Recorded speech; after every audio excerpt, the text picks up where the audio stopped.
People are scared about this. They are scared because they rely on these payments. They have changed their lives. They've been able to access support that they otherwise would not have been able to access.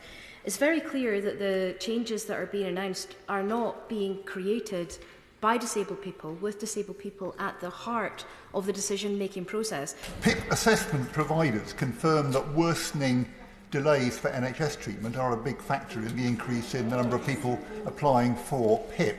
Isn't this Green Paper actually a huge admission of the Tory failure on the NHS, in that it takes as its starting point the fact that people today simply cannot get the treatment and the care they need? In the spring of 2019, before I was elected, I was diagnosed with an anxiety disorder. I was extremely ill with it, and I couldn't work for several months. So I know firsthand how debilitating it can be. But I also know that with treatment and support, you can lead a fulfilling career and a normal life. He will be aware of the very high levels of unemployment experienced by those with learning disabilities and autism, and bearing in mind that able-bodied people over 50 struggle to find work, let alone those with a disability or long-term health condition. What does he propose doing to actually change the attitude of employers here, to recognise that everybody has a skill, everybody has a role to play, and everyone is an asset? Disabled people have told SENS that they are sick with worry that they might lose their personal independence payments, which provide a vital lifeline for them. Does the Secretary of State not think disabled people need more support, given the Tory cost of living crisis we have been in for multiple years, and not then just rhetoric that costs them as an undeserving? If we're looking at a system that is going to more target support, what assurances can the Secretary of State give us that actually this is going to be a better system with less errors in it? I certainly have many experiences of constituents waiting months, if not years, for assessments for neurodivergent conditions and for mental health support. And clearly we cannot deal with the issues that he wants to in this consultation if we do not fix the NHS workforce crisis in the first place. Depression and anxiety are real, aren't they? It's not just a question of people pulling up their socks, as some people have suggested in the crueler parts of the commentariat. All too often, talking therapies are least available in the areas with the highest levels of economic inactivity. So how are we going to change that? Throughout his statement, he mentions tailored support an awful lot.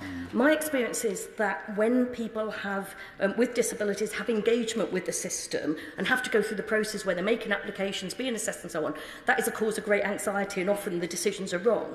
So if he's proposing more tailored support, more engagement with bureaucracy, particularly for people with fluctuating conditions like ME, how is he going to get it right? Because he's not managed to get it right so far. There are 2.6 million people who will have heard the statement today, and their families will be absolutely terrified.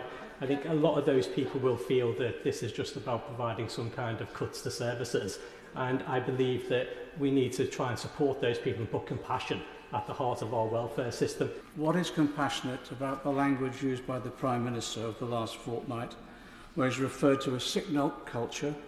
He's implied that people forced to rely upon benefits do so as a lifestyle choice. Today he's talking about the arrests, seizures and crackdowns against benefit claimants. The Disability Poverty Group, which comprises all the major charities we've all worked with, said that they described the speech as chilling, threatening and stigmatising. 3 years ago, I had to take a leave of absence from this role because I have PTSD.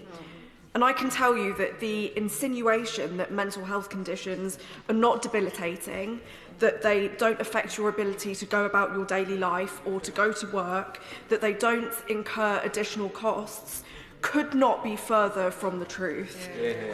How can a random DWP assessor faced with a complete stranger on the briefest of interactions be relied upon to produce a more accurate and objective assessment of a patient's condition than her own general practitioner?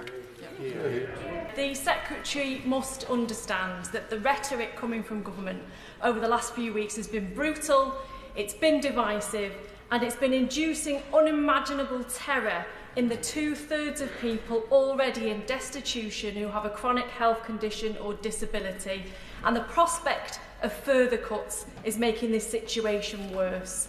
Language matters, as we have heard, and the language and the rhetoric, perhaps not from the Secretary of State himself, but from others, has been one of minimising the impact of mental health conditions, which are real and which are serious.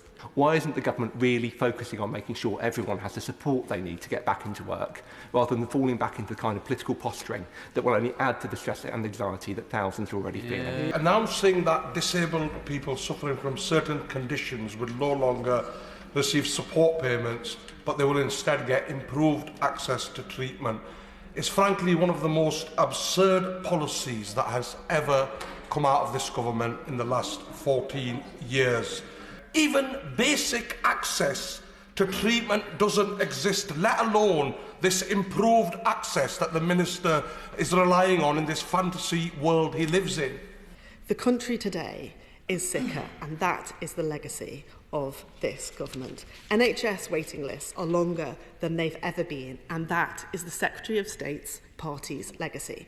And if he doesn't know how bad things are in mental health care, he only needs to ask the member for Central Suffolk and North Ipswich. 2.8 million people are locked out of work due to long-term sickness, and that's this Conservative legacy. Like ice on our potholed roads, the Tories have widened the cracks in our economy and society, making them all much worse.